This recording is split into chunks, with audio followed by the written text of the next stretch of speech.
"I need a favor from you," my ex-wife said, standing in the rain outside my door, 3 years after our divorce. And I replied, "Only if you grant my request." Her name is Mira, a night shift nurse who once wore my ring, the woman I let walk away because I was too broke and too proud to ask her to stay. I'm Daniel, the furniture maker who lost his workshop, his savings, and the only person who ever fit my hand. I should have shut the door on my ex-wife. I should have said no to the favor. But the second she asked, I heard myself name a request that would either heal us or destroy us both, because what she needed from me was to be her husband again, and what I needed from her was something she was terrified to give. So why would a woman who left me 3 years ago come back begging for this favor now? What request could a broken ex-husband possibly make that would make her hands shake around that cup of tea? And what secret was she hiding behind those tears in the rain, the one that would change everything before the night was over? The rain hit the window like tiny fists. I remember I was sanding a table leg when the knock came. It was almost midnight. Nobody knocks at midnight unless something is wrong. I set down the sandpaper, wiped the dust on my jeans, and opened the door. And there she was. 3 years. 3 years since I'd seen her face, and the world just stopped. Her hair was soaked flat against her cheeks. Her coat was too thin for the cold. She was shivering, but she was standing straight, the way she always stood when she was scared and didn't want you to know it. Same Mira. Still never carried an umbrella. In 7 years of loving her, I don't think that woman owned a single one. "Mira," I said. My voice came out cracked, like an old door. "Hi, Daniel." For a second, neither of us moved. The rain fell between us like a curtain. I could smell it. That wet pavement smell, and under it, faint, the same soap she always used. Funny how a smell can drag you back through time. One breath and I was 29 again, watching her laugh in our tiny kitchen. "Can I come in?" she asked. I stepped aside. I shouldn't have. Every smart part of me was screaming to shut the door. But my hand was already holding it open, because my hand had never learned how to say no to her. She walked into my little apartment and looked around, and I saw it hit her, how small my life had gotten. One room, a bed in the corner, half-built furniture everywhere, because building things was the only thing that kept my hands from shaking at night. This wasn't the home we'd had. This was what was left of me after everything fell apart. "You're still building," she said softly, touching the edge of a chair I'd been carving. "It's all I know how to do." I put the kettle on. My hands needed a job. That's the thing nobody tells you about seeing the person you lost. Your body doesn't know what to do. So you make tea. You reach for something normal to hold on to while the ground tilts under you. I gave her the mug. She wrapped both hands around it, the exact way she used to, fingers laced, pulling the warmth into her. My chest ached so hard I had to look away. "You're shaking," I said. "I'm cold." "You're always cold. You never dress for the weather." The tiniest smile touched her lips. "You always noticed that." "I noticed everything about you." The words slipped out before I could stop them. Too honest. Too soon. I looked down at my own cup. "Sorry." She was quiet. The rain filled the silence. And then she took a breath. That shaky, gathering breath people take before they say the thing they came to say. "I need a favor from you." I'd imagined this moment 1,000 times. Not this exact one, but the idea of it. Mira, back, needing me. In my daydreams I was cool, distant.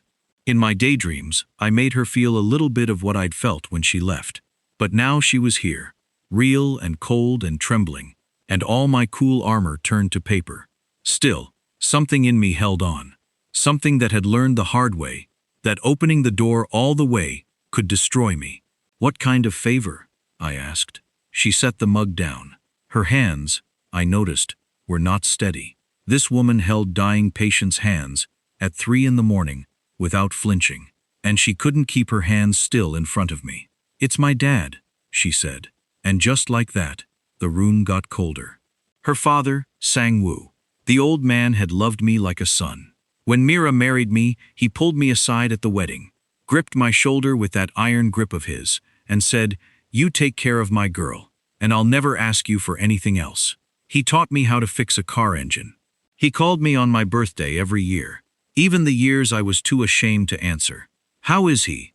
I asked, and I was scared of the answer. Her eyes filled.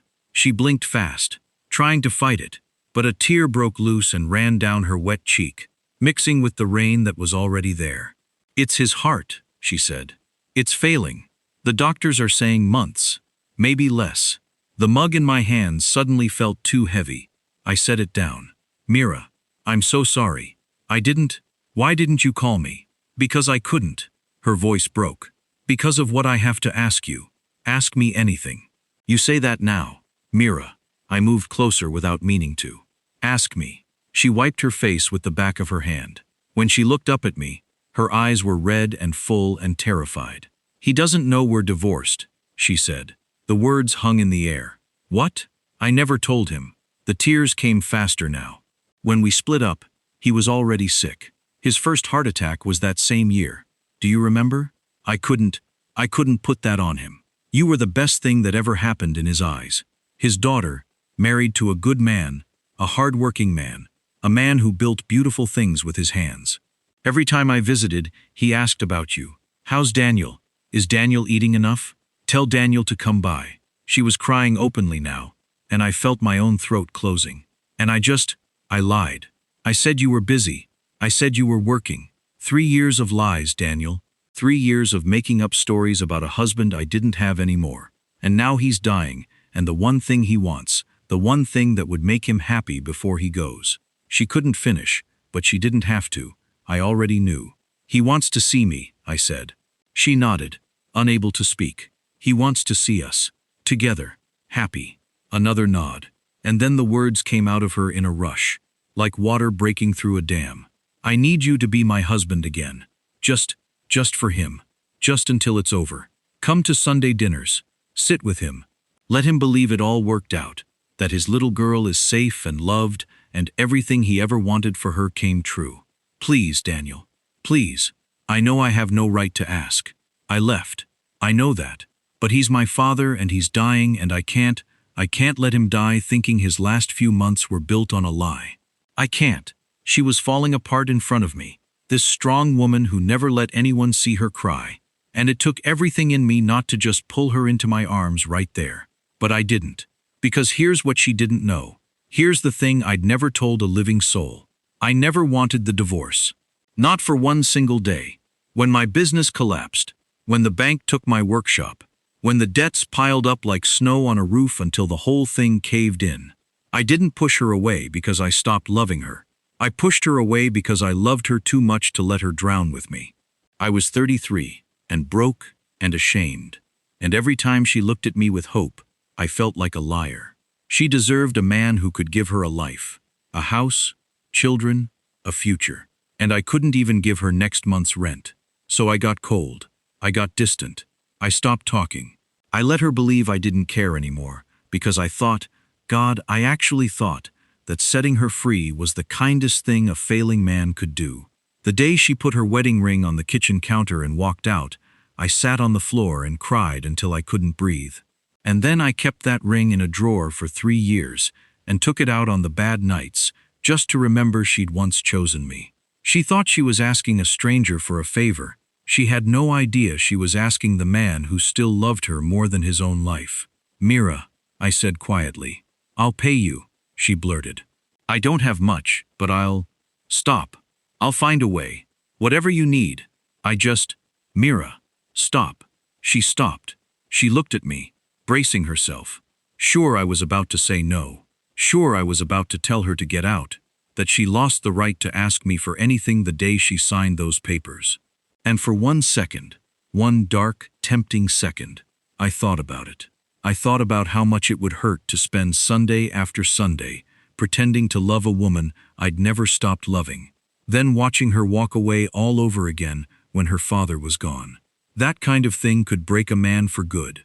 But then I looked at her, really looked, at the woman standing in my doorway in the rain because she had nowhere else to turn, at the girl her father had trusted me to take care of, and I heard myself say the words that would change everything.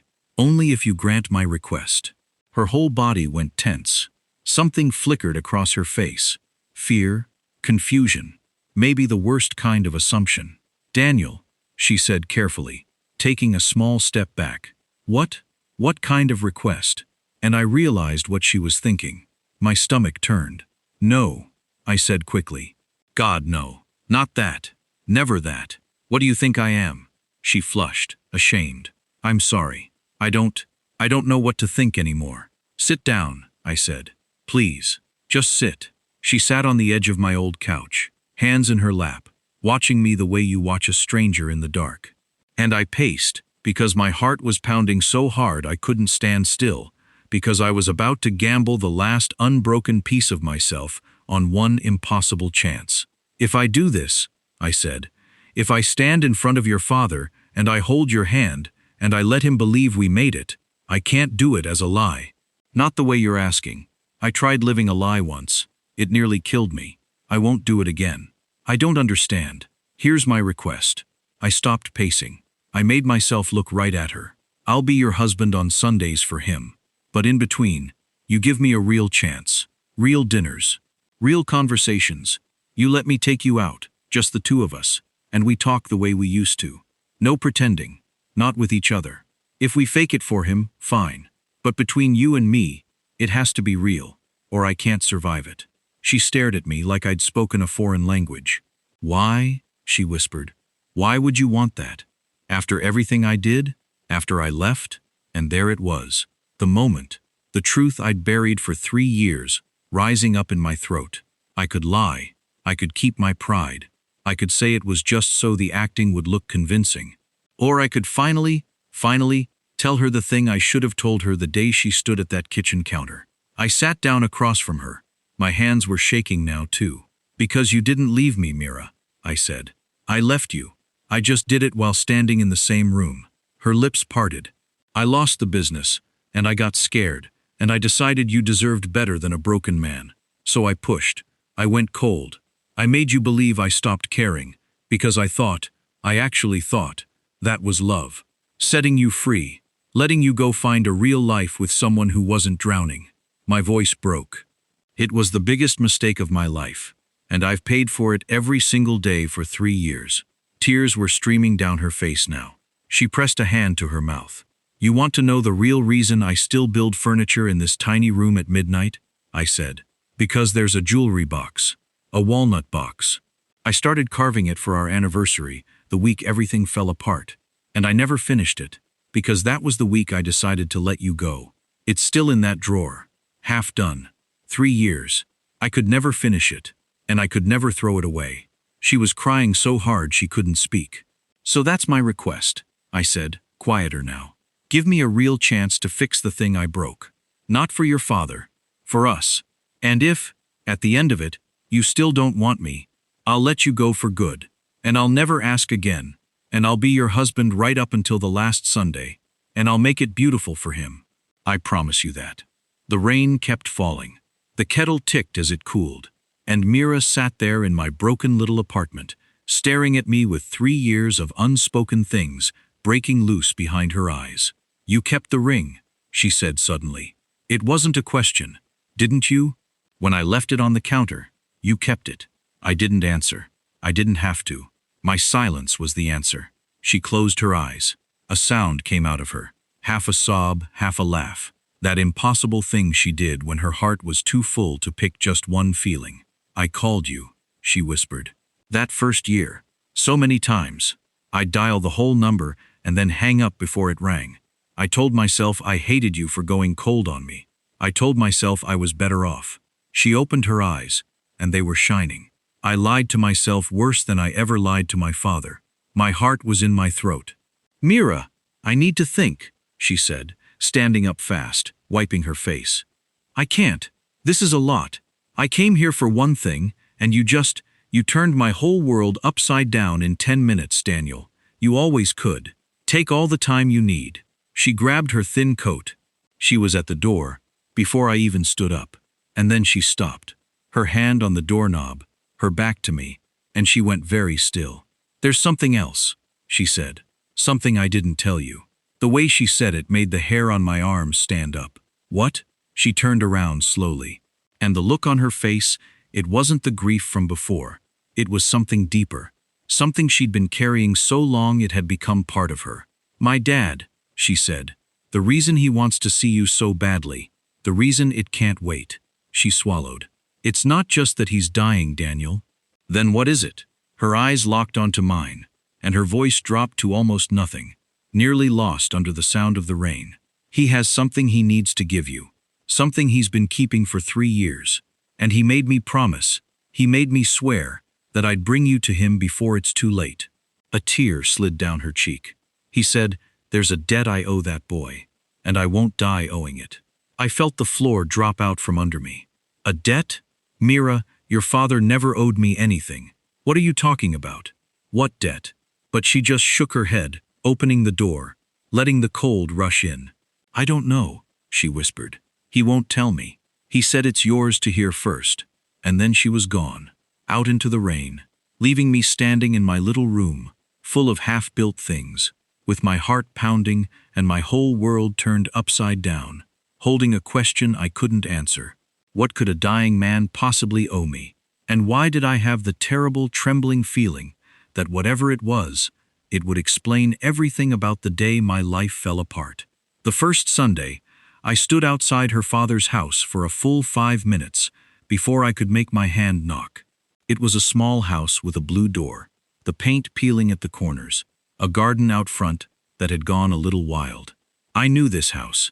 I'd fixed the gutters on it. I'd carried Mira over its threshold once as a joke and nearly dropped her. And we'd laughed so hard the neighbors looked out their windows. Standing there now, 3 years later, in a shirt I'd ironed twice because my hands were shaking, I felt like a ghost visiting his own old life. Mira opened the door before I knocked. She'd been watching for me. "He's in the garden," she whispered.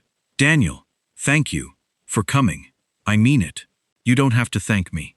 "Yes, I do." She reached out, almost touched my arm, then pulled back, unsure. 3 years had made strangers of our hands.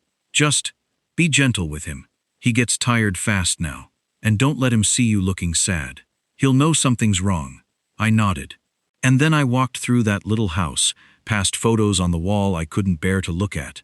Our wedding, right there, still hanging, like time had frozen in this place, and out the back door into the garden.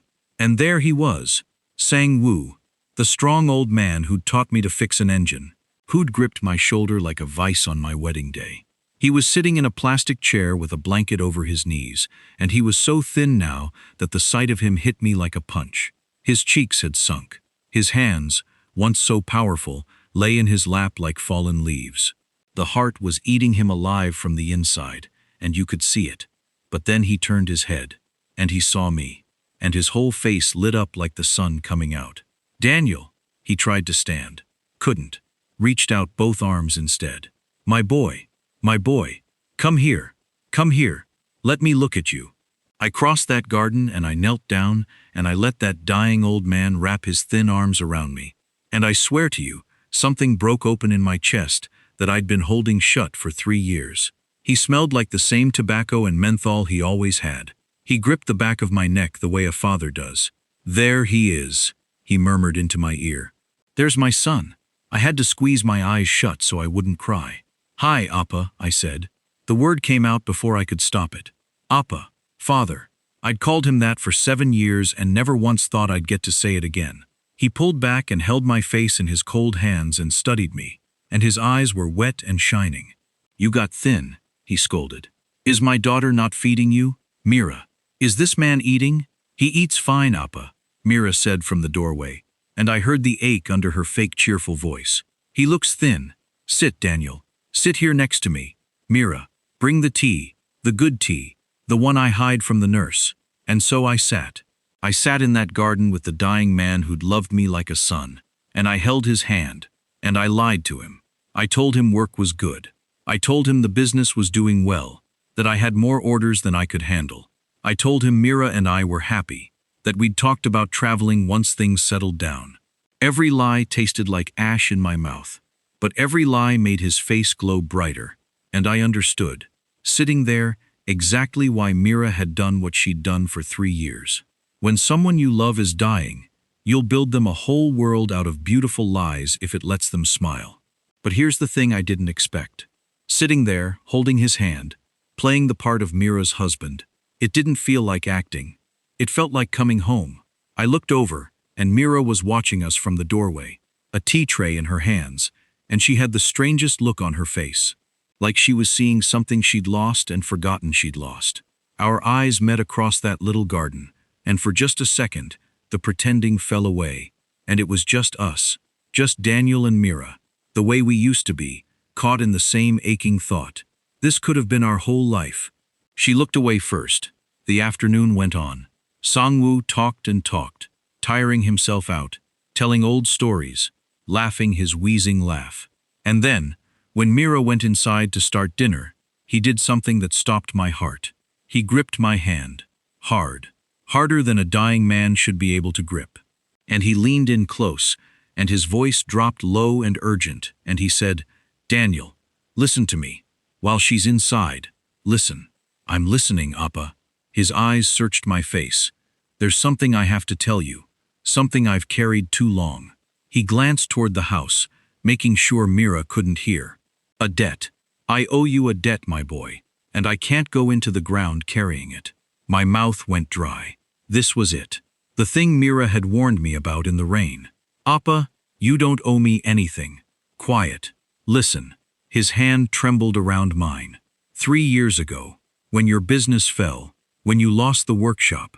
He stopped, gathering his strength, and each word seemed to cost him.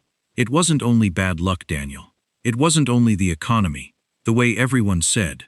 The garden went very quiet. Even the birds seemed to stop. "What are you saying?" I whispered. "The loan," he said. "The big loan. The one that broke you. The bank called it in early. All at once. No warning. You remember?" I remembered. God, I remembered. That was the phone call that ended my life.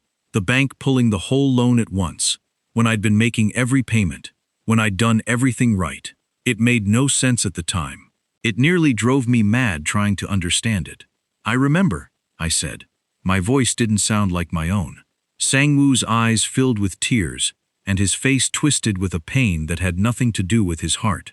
"It was me," he said. "I did it." The world tilted. "What?" "I knew the bank manager. Old friend." I made a call. He was crying now. This proud old man, tears running down his sunken cheeks. "I told him to pull your loan. To break you." I couldn't breathe. I couldn't speak. I just stared at him. This man I'd loved. This man I'd called father. And I felt something cold and terrible spreading through my chest. "Why?" It came out as barely a sound. "Why would you do that to me? I loved her. I was taking care of her. Why would you?"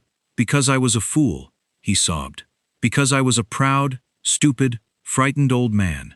And I thought I was protecting my daughter. Protecting her from what? From me? From what I saw coming." He gripped my hand so hard it hurt. "You were drowning, Daniel. The debts were piling up. I'd seen it before. I watched it happen to my own father. Watched a good man destroyed slowly by money troubles until there was nothing left of him but shame and anger. And I saw the same road opening up in front of you. And I panicked. I thought if I broke it all at once, fast, like ripping off a bandage, you would fall, yes, but you would fall free. You would rebuild. And my daughter wouldn't spend 10 years slowly sinking with you." He was shaking now, the whole story pouring out of him like poison from a wound. "I never dreamed. I swear to you on my life, I never dreamed it would end your marriage. I thought you'd lose the business, and lean on each other and come out stronger. That's what love does, I thought. I never imagined you'd pull away from her. That you'd go cold, that my meddling would take the 2 best people I know and drive them apart." His voice cracked completely. "I destroyed your marriage, Daniel. Me, not the economy, not bad luck. Me and my pride. And I have prayed every single day for 3 years for the chance to tell you the truth before I die." I sat there in that garden, and I don't have words for what happened inside me. Because do you understand what he was telling me? The thing that broke my life. The thing that made me feel like a failure. Like a broken man. Like someone who deserved to lose everything. It wasn't random. It wasn't the world proving I wasn't good enough. It was one frightened old man making one terrible choice out of love. And in that moment, I felt so many things at once that I thought my chest would tear apart. Anger, hot and real. Grief, betrayal. But underneath all of it, rising up slow and strange, something I didn't expect. Relief, because for 3 years I'd believed the collapse was my fault, that I'd failed Mira because I wasn't strong enough, wasn't smart enough, wasn't man enough. I'd carried that shame like a stone in my chest, and it was that shame that made me push her away. But it was never my fault. I hadn't failed. I'd been broken on purpose, by someone who thought he was saving us all. "Appa," I whispered, and I realized I was crying too. "Do you know what you did?" "Yes," he bowed his head. "I know exactly what I did, and I know I have no right to ask for forgiveness. I only ask that you know the truth. My daughter deserves a whole life, Daniel. She deserves the truth about why hers broke. But I could never tell her. It would make her hate me, and I couldn't lose her love in my last months. I'm a coward even now, you see." He looked up at me, pleading. "So I'm giving the truth to you, and to do with what you think is right. That is my debt to you. The truth. It's all I have left to give." From inside the house, I heard Mira call out, "Dinner's almost ready. Appa, are you warm enough?" And Sang-woo squeezed my hand, one last time, desperate, and hissed, "What will you do?" I looked toward the house. Through the window, I could see her, Mira, my Mira, moving around that little kitchen, setting plates, wiping her hands on a towel, glancing out at us with a soft, worried look because she didn't know.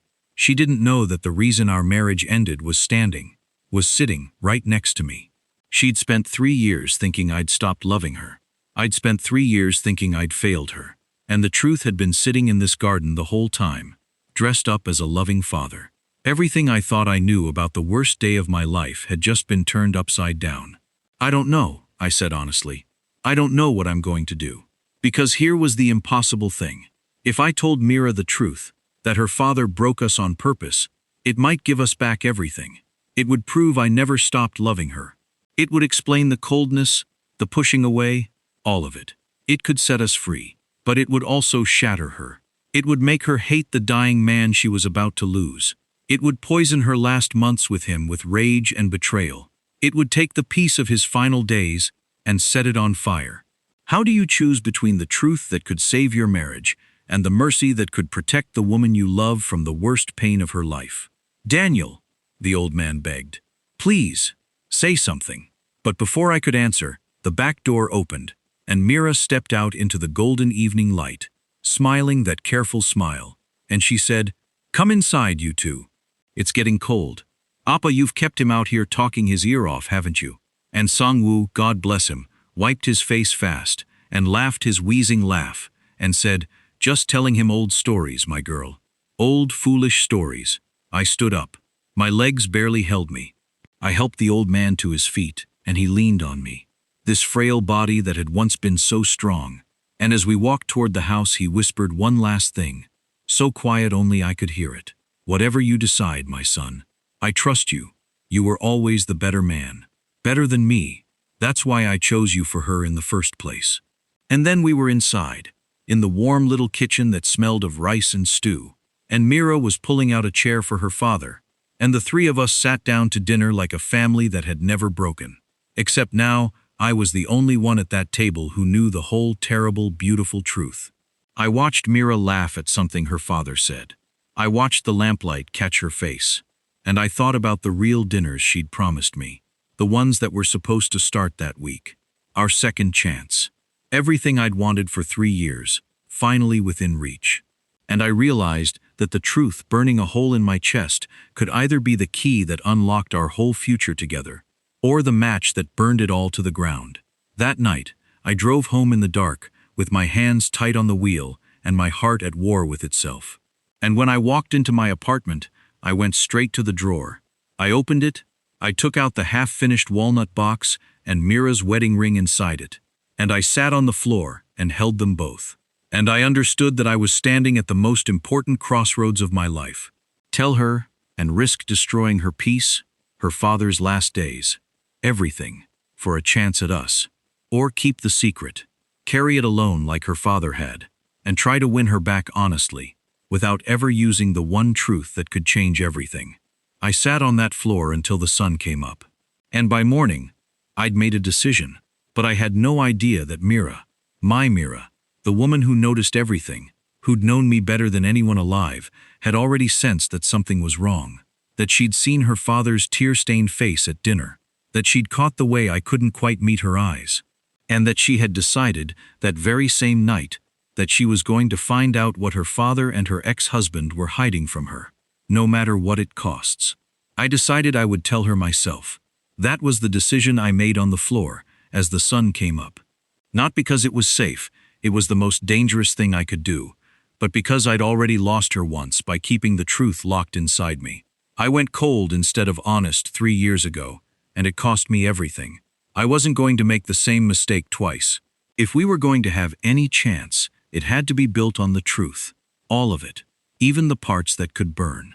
But I wanted to do it right. Gently. At the right moment. I wanted to talk to Song-woo first. To tell him I was going to tell her, so the old man could prepare his own heart. Life doesn't wait for the right moment. It was our first real dinner. The one she'd promised me. A small Italian place we used to go to when we were young and broke and in love. Splitting one plate of pasta because that's all we could afford. She'd chosen it. That meant something. And we both knew it. She looked beautiful. She'd worn a blue dress. She was nervous, playing with her napkin, and so was I. And for the first 20 minutes it was awkward and sweet and full of careful smiles. Two people trying to find their way back across a canyon of 3 lost years. And slowly, it started to work. She laughed at an old joke. I remembered how she liked her coffee. We talked about small things and then bigger things. And the walls started coming down, brick by brick. And I saw the girl I married peeking out from behind the woman grief had made her. At one point she reached across the table and touched my hand. Just for a second. And my whole body remembered what it was to be loved by her. "Daniel," she said softly, her fingers still near mine. "Can I tell you something? Anything. These last 2 weeks. Watching you with my dad." Her eyes went bright. "I forgot. I actually let myself forget why I fell in love with you. And watching you hold his hand. Watching you call him Appa. It all came rushing back. And I've been lying in bed at night, thinking maybe we really could." And then she stopped. Because she saw my face. She always could read my face. That was the thing about Mira. She noticed everything. "What is it?" she said. The warmth drained out of her. "There it is again. That look. You've had it for 2 weeks, Daniel. Ever since that first Sunday in the garden." Her hand pulled back from mine. "My father cried at dinner that night. He thought I didn't see, but I saw. And you couldn't look at me. And every Sunday since, there's been something in this house that everyone can feel and no one will say." Her voice started to shake. "I've spent 3 years being the only one who knows a secret. I know what it looks like on someone's face, and it's on yours. What are you and my father hiding from me?" The whole restaurant seemed to go quiet. The candle flickered between us, and I knew the moment had come, whether I was ready or not. "Mira," I said. "Not here." "Yes, here." Her eyes were filling. "Right here. Tell me, please. I can't do this again. I can't be loved by someone who's keeping something from me. That's how I lost you the first time. You went quiet, and you shut me out, and I never knew why. Don't you dare do it again. If you love me even a little, you tell me the truth right now. You went quiet and shut me out, and I never knew why." And there it was. The whole tragedy of us, spoken out loud. She thought the divorce was a failure of talking. But we had talked. We'd talked for months back then. Argued and cried and tried. The reason it broke us was never that we stayed silent. It was that I was hiding my shame, and her father was hiding his secret, and 2 people can talk forever and never reach each other when the most important truths are locked in a drawer. So I took a breath, and I gave her the truth. "Your father called in my loan," I said quietly, 3 years ago. The bank pulling everything at once. All of it, no warning. The thing that broke my business. That broke me. It wasn't bad luck, Mira. It was your father. He knew the bank manager. He made a call. He did it on purpose. The color left her face. He told me in the garden. That first Sunday. That's the debt he wanted to repay you. The truth. He did it because he was scared. He watched money troubles destroy his own father. And he saw the same thing coming for me. And he panicked. He thought if he broke it fast, I'd fall and then rebuild. And you wouldn't spend years slowly sinking with me. He thought he was saving you. My voice cracked. He never dreamed it would end our marriage. He's spent 3 years praying for the chance to tell me before he dies. Mira sat frozen. A tear rolled down her cheek and dropped onto the blue dress. No, she whispered. Mira, no, no, that's not. My father wouldn't. But even as she said it, I watched it land. I watched 3 years of confusion suddenly click into place behind her eyes. The loan that made no sense. The collapse that came from nowhere. All of it, finally explained. He did that? He did that to you? To us? He thought he was protecting you. He destroyed us. She stood up so fast her chair scraped. People turned to look. She didn't care. I left you. I gave up on us. I signed those papers. I spent 3 years thinking you stopped loving me. And the whole time it was him? My own father? She was crying openly now. Take me to him. Right now. I have to. I have to hear him say it. Take me to him, Daniel. We didn't finish dinner. We drove through the dark to the little house with the blue door, and I could feel her shaking in the seat beside me. 3 years of grief and confusion boiling over into something too big to hold. I was terrified. This was exactly what I'd been afraid of, that the truth would set her on fire, that it would poison the old man's last days, that I'd traded his peace for our chance, and gotten neither. She was out of the car before I'd even stopped. I followed her into the house. Sang-woo was in his chair by the window, a blanket over his knees, and he looked up when his daughter burst in with tears streaming down her face, and I watched the old man's heart understand everything in a single second. He knew. He looked at me, then at her, and he knew. Mira, he said softly, is it true?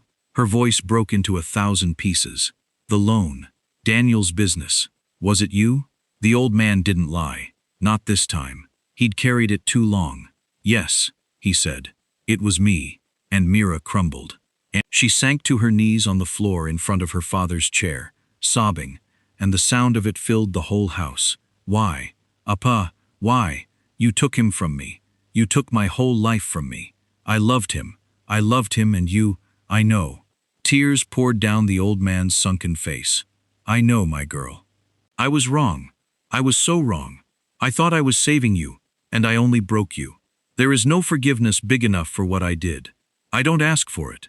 I only wanted you to know the truth before I go, so that you could, so that maybe, he couldn't finish. His frail body shook with sobs. And then something happened that I will never forget as long as I live. Mira, kneeling on the floor, broken and furious and betrayed, reached up and took her dying father's hand. You stupid old man, she wept. You stupid, stupid, loving old man. Because here is the thing about real love. Real forgiveness isn't clean. It isn't simple. You can be furious at someone and still love them with your whole heart. You can want to scream at them and hold them at the very same time. And Mira, kneeling there, looked up at the father she was about to lose, and she made the bravest choice a person can make. She chose to spend his last months loving him instead of hating him. I'm so angry at you, she sobbed. I'm so angry I can't breathe.